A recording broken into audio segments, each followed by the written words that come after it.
नमस्कार दोस्तों, बुनियादी बातों के मंच पर मैं संयम देसवाल आपका फिर से स्वागत करता हूँ। आज का मुद्दा काफ़ी ज्वलनशील है। भारत के प्रतिष्ठित वैज्ञानिकों में से एक मिस्टर सोनम वांगचुक लगभग 19 दिन से हंगर स्ट्राइक पे हैं, यानी आमरण अनशन पे है।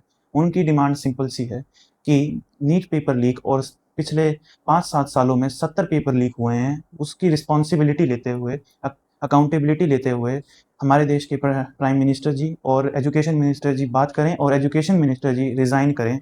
और उनका इसके पीछे का कारण ये है कि वो सत्ता से सवाल पूछना चाहते हैं, जो लगभग हम पिछले 10-12 साल में भूल चुके हैं, क्योंकि सत्ता हमारे किसी भी सवाल का जवाब नहीं देती है। और आज इसी मुद्दे पे बात करने के लिए मेरे साथ हैं मेरे पिताजी एडवोकेट ऋषिपाल जायसवाल जी। तो पापा जी, आपका स्वागत है बुनियादी बातों के मंच पे। तो बेटा, बुनियादी बातों के सभी दर्शकों को मेरी तरफ से भी नमस्कार और आपका भी स्वागत है। तो जब भी हम इस शब्द को सुनते हैं, क्योंकि हमारी जनरेशन के लिए ये शब्द नया है, आमरण अनशन, तो क्या ये बहुत पुरानी प्रथा रही है भारत में? हाँ, बिल्कुल। आमरण अनशन बेटा बहुत पुरानी प्रथा रही है। देश की आज़ादी से पहले भी बहुत सारे आमरण अनशन हुए हैं और देश की आज़ादी के बाद भी बहुत सारे आमरण अनशन हुए हैं। आपकी याद में 2 आमरण अनशन हुए हैं। एक आमरण अनशन अब जो जंतर मंतर पर चला हुआ है, और एक आप जब बच्चे थे, जब अन्ना हजारे जी ने किया था 2011 में। लेकिन उस समय केंद्र की सत्ता में एक संवेदनशील सरकार बैठी थी। 5 दिन के बाद आमरण अनशन उनकी मांग को मानते हुए तोड़वा दिया गया था। जी, तो क्या भारत का संविधान ये अधिकार देता है हमें? हाँ, भारत का संविधान बेटा अनुच्छेद 19(1)(a) में अभिव्यक्ति की आज़ादी में प्रत्येक व्यक्ति को, भारत की 150 करोड़ जनता को यह अधिकार देता है कि वो अभिव्यक्ति की आज़ादी कर सकते हैं, अर्थात अपनी बात सत्ता तक या किसी दूसरे व्यक्ति तक पहुंचाने के लिए आमरण अनशन कर सकते हैं, कोई कार्टून बना सकते हैं, या कोई भी भाषा, या जिसको हम कह सकते हैं लिख सकते हैं, या भाषण दे के जो है अपनी बात रख सकते हैं। इसमें सुप्रीम कोर्ट, हाई कोर्ट के बहुत सारे लैंडमार्क जजमेंट हैं। इसमें अभिव्यक्ति की आज़ादी दी हुई है। इसका पार्ट 2 है अनुच्छेद 19(1)(b). उसमें सभी कानून में ये लिखा हुआ है कि अभिव्यक्ति की आज़ादी व्यक्ति किस तरीके से मांग सकता है। अभिव्यक्ति की आज़ादी का मतलब ये नहीं है कि आप दंगा करें, हथियारों के साथ कोई प्रदर्शन करें। उसमें लिखा है कि आप अपनी अभिव्यक्ति की आज़ादी में आप कोई भी बात रखें, वो शांतिपूर्ण ढंग से, शालीनता से, बगैर हथियारों के प्रयोग से करें। और इसमें यदि आप इन चीज़ों का ध्यान नहीं रखते तो सरकार के पास अधिकार हैं कि वो आपकी इन चीज़ों को गलत मानते हुए आपके खिलाफ मुकदमा भी दर्ज कर सकती हैं। तो क्या सभी आमरण अनशन सफल रहे हैं? नहीं बेटा, सभी आमरण अनशन सफल नहीं रहे। बहुत सारे आमरण अनशन असफल भी रहे। लेकिन जहाँ तक मुझे कानून का और इतिहास का ज्ञान है, उसके अनुसार अभी तक के 3 आमरण अनशनों में व्यक्ति की जान गई है। सबसे पहला जो आमरण अनशन हुआ था सन 1952 में, और ये 28 दिन चला था। और ये आमरण अनशन किया था पोटी श्रीराम मुलू ने, और उन्होंने अलग आंध्र प्रदेश की मांग के लिए ये आंदोलन किया था। लेकिन 1953 में उनकी मृत्यु हो गई आमरण अनशन के दौरान।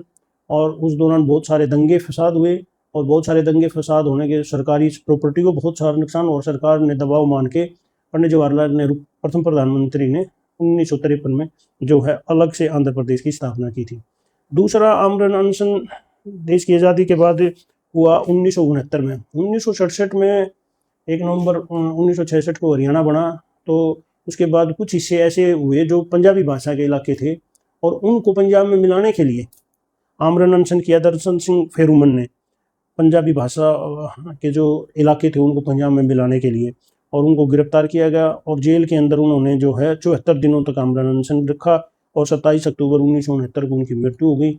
और सरकार ने दबाव में, क्योंकि बहुत सारे सरकार के ऊपर आम जनता का दबाव था, और उन इलाकों को जो है मिलाना पड़ा। एक आमरण अनशन तो आपकी बस 2 साल, 3 साल, 5-7 साल पहले हुआ है।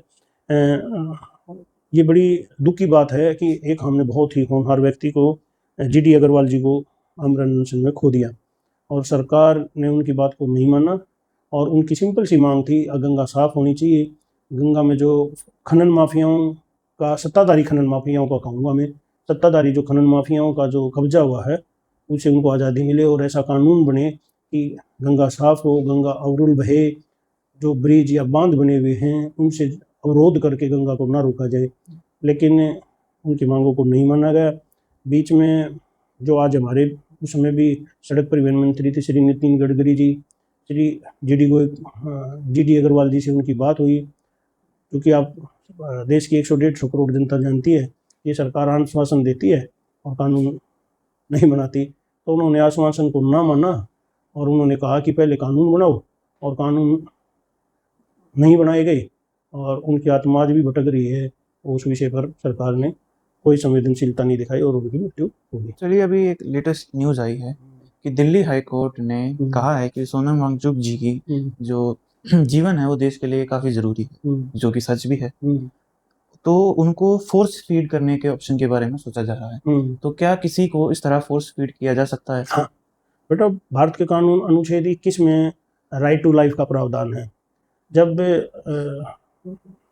सरकार को ये लगता है या कोर्ट को ये लगता है कि इस व्यक्ति की जान जा सकती है, तो राइट टू लाइफ कानून को देखते हुए उसको ज़बरदस्ती जो है खाना भी दिया जा सकता है, उसको इलाज भी दिया जा सकता है।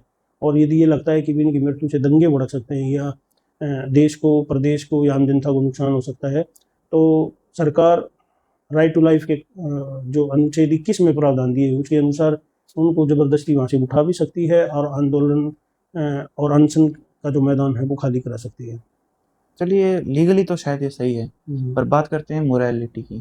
मोरालिटी यानी सामाजिक तौर पे क्या ये सही है? हाँ, बिल्कुल गलत है। देखो, जो आमरण अनशन करता है वो अपनी जान में जोखिम डाल के अपने लिए नहीं करता, वो समाज में कुछ संदेश देना चाहता है सरकार को। ये आंदोलन की भावना को ठेस पहुंचाता है। हाँ बिल्कुल, आंदोलन की। और मैं तो ये मानता हूँ कि सरकार बनी हुई लोगों की सुख सुविधाओं और उनकी हेल्थ के लिए, उनकी एजुकेशन के लिए, उनको सुरक्षा देने के लिए, क्योंकि लोग वोट बड़ी मतलब बहुत उम्मीद से देते हैं और बहुत उम्मीद से सरकार बनाते हैं। और इतिहास गवाह भी है, जब सरकारें इतनी ढीठ और इतनी अहंकारी हो जाती हैं तो इलेक्शन में जनता जो है सरकारों को बदल भी देती है। और बदलती इसीलिए क्योंकि पहले वाली सरकारें ज़्यादा अहंकारी हो जाती है। तो एथिकली ये गलत है। गलत है। तो पापा जी, जैसा हम जानते हैं कि गांधी जी, महात्मा गांधी जी ने जो सत्ता थी उस समय पे, जो हमारे देश की थी भी नहीं और ना हमारा लोकतंत्र था उस वक्त, तब भी दुनिया के सबसे बड़े शासन को उस वक्त झुका दिया अपने आमरण अनशनों से। क्या आपको लगता है आज़ादी के बाद जब हमारे पास लोकतंत्र है और जब गांधी जी, आज़ादी के बाद की ही बात है ये भी, जब सितंबर का समय था और कलकत्ता में लगभग दंगे होने वाले थे, हिंदू मुस्लिम दंगे भड़के हुए थे, तो गांधी जी वहाँ पे पहुंचे और उन्होंने अपने जीवन का आखिरी आमरण अनशन किया वहाँ पे। और उन्होंने लगभग 3 दिन में वो आमरण अनशन किया और सारे देश को एकजुट कर दिया और वहाँ पे दंगे नहीं हुए। इसको अंग्रेजी भाषा में कहा गया the Calcutta miracle, the great Calcutta miracle, क्योंकि ये चमत्कार से कम नहीं था कि ऐसा हो पाया। लॉर्ड माउंटबेटन भी देख के काफी चकित थे कि ऐसा कैसे हो गया। एंड उन्होंने महात्मा गांधी जी को वन मैन आर्मी भी कहा। लेकिन अगर आज आप देखें तो प्रोफेसर जी डी अग्रवाल जी, उन्होंने 100 दिन से ज्यादा आमरण अनशन किया, 111 दिन। और जो सोनम वांगचुक जी है वो लगभग 19 दिन कर चुके हैं और दोनों बड़े प्रतिष्ठित लोग हैं। उन्होंने देश के लिए काफी कुछ किया है और इन्वायरमेंट के लिए काफी कुछ कर रहे हैं, लेकिन तब भी देश एकजुट नहीं हो पा रहा है। तो आपको क्या लगता है कि ये जो गांधीयन फिलोसफी का मॉडल है ये आज चल पाएगा? देखिए बेटे, आदमी यानी कि जनता कितने दिन सोएगी? आदमी नींद कितने दिन ले सकता है? कोई 4 घंटे सोता है, कोई 6 घंटे सोता है, कोई 8 घंटे सो लेता है। लेकिन ऐसा तो नहीं है कि आदमी 6 महीने सो जाएगा या 1 साल सो जाएगा। तो लोगों को अपने अधिकारों के लिए उठना तो पड़ेगा। अब देखें और अब धीरे धीरे विपक्ष के सभी लीडर्स जो हैं उनके पास जाने शुरू हो गए हैं। अब कितनी इंपॉर्टेंट चीज़ है कि आप जैसे युवा ने भी इस विषय में सोचा है, अगर बात की जाए, और युवाओं के लिए बैठे हैं। हाँ, और युवाओं के लिए वो बैठे हैं। तो मुझे लगता है कि ये मुद्दा उठेगा और सरकार को झुकना पड़ेगा। और ये सोनम जी का तो इतिहास ही अनशन का रहा है। इनके पिताजी ने भी अनशन किया था, पता है आपको? जी। और उस समय का शायद दौर ही अलग था, जिन्हें आज तानाशाह बोला जाता है। वो लगभग 11 से 12 दिन में वहाँ पे पहुँच गई थी और उन्होंने सोनम जी के जो पिताजी हैं उन्हें जूस पिलाया और उनका अनशन खत्म कराया। हाँ, उसमें और श्रीमती अभी जैसे सोनम वांगचुक जी ने लद्दाख के लिए शेड्यूल 6 में ऐड करने के लिए किया, तो उन्हें देशद्रोही साबित कर दिया गया। और उनको जेल में भी डाला गया। वो तो कोर्ट का भला हो कि उन्होंने कहा कि ये नहीं बनता। और उसमें जो सबसे यूँ कहते हैं कि बहुत ज़्यादा डिक्टेटर प्रधानमंत्री थी श्रीमती इंदिरा गांधी जी, वो प्रधानमंत्री थे और वो अपनी ईगो को छोड़ के और इनके पिताजी के पास पहुंची और इनका आमरण अनशन तोड़वाया। तो सरकार को इतने ही संवेदनशील होना चाहिए। देखो बेटा, ये एक कहते हैं कि हिंदू धर्म में पूर्ण जन्म में विश्वास किया जाता है। अब 15 साल से पता नहीं किस प्रकार की सरकार है जो कहती है अपने आप को हिंदू है, तो इनको अपने पूर्ण जन्म पर विश्वास ही नहीं है क्या कि आप इतने कठोर बन के अगले जन्म में क्या जवाब दोगे, क्या करोगे? मुझे इस बारे में ऐसा लगता है कि जैसे जो हमारे प्रधानमंत्री हैं, वो लगभग 30 साल से सत्ता में हैं। इतने समय, लंबे समय तक, जैसे कांग्रेस का जो ढलान आया, वो ढलान का मोमेंट माना जाता है जब इंदिरा गांधी और संजय गांधी सरकार में थे। तो जब तक वो थे, कांग्रेस जीत रही थी। उन्होंने भी गलत काम किए, इसमें कोई दो राय नहीं है। लेकिन उन्होंने जो पावर है इतनी सेंट्रलाइज कर दी कि सब कुछ अपने कंट्रोल में ले लिया, उससे कांग्रेस का डाउनफॉल शुरू हो गया। जो आज के समय में कांग्रेस है, उसके विपरीत चल रही है अभी। जो पहले गलत हो रहा था, चलिए उसमें जो भी है नहीं वो उस बेटा, मामले इस में। विषय में मैं एक बात और बोलना चाहूँगा कि सबसे पीक टाइम कांग्रेस पार्टी का आया प्रधानमंत्री श्री राजीव गांधी जी के टाइम पर।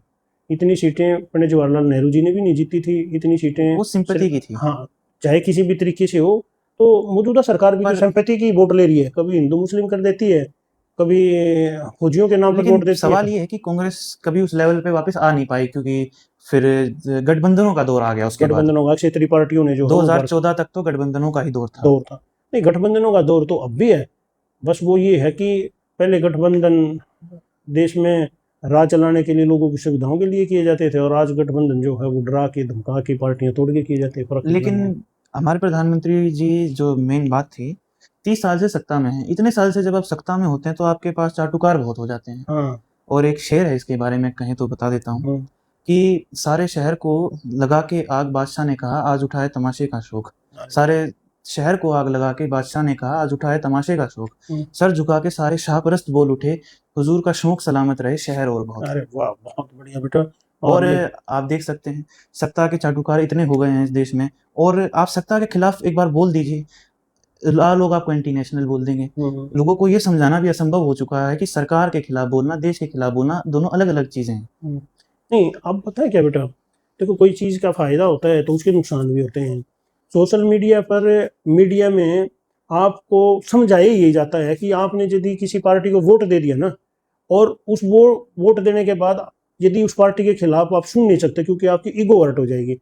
जबकि ये जमाना पहले नहीं था, कि जब पहले ये था कि आपने वोट दे दिया, उस समय आपको पार्टी अच्छी लगती थी, लेकिन वो पार्टी की नीतियां गलत थी तो उसका विरोध भी करती थी और विरोध सुनती भी थी। लेकिन आज ये है कि जिस पार्टी को आपने वोट दिया है वो गलत करे ठीक करे उस बात से कोई फर्क नहीं पड़ता। यदि उस पार्टी के खिलाफ किसी ने कुछ बोल दिया तो आपकी ईगो हर्ट हो जाती है। और उसका जैसे अब आप मीडिया में देखिए, मीडिया में सारे रिपोर्टर्स सरकार से सवाल पूछने के अलावा ये कह रहे हैं कि एक 59 साल के आदमी को, अभिजीत दीपके जो सीजेपी के फाउंडर हैं, उन्होंने क्यों नहीं किया आमरण अनशन। तो आपका इस बारे में क्या कहना है? अब आप एक चीज मुझे बताइए, अब जिसके बारे में आप कह रहे हैं अभिजीत के बारे में, वो 30-35 साल का लड़का है।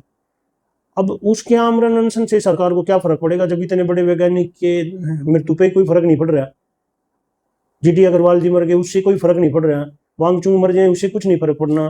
तो वो 35 साल का है, उसने अभी तक कुछ देखा नहीं है, वो इतना पॉपुलर नहीं है, उसकी मौत से क्या फर्क पड़ेगा? क्या प्रेशर मानेगी ये सरकार?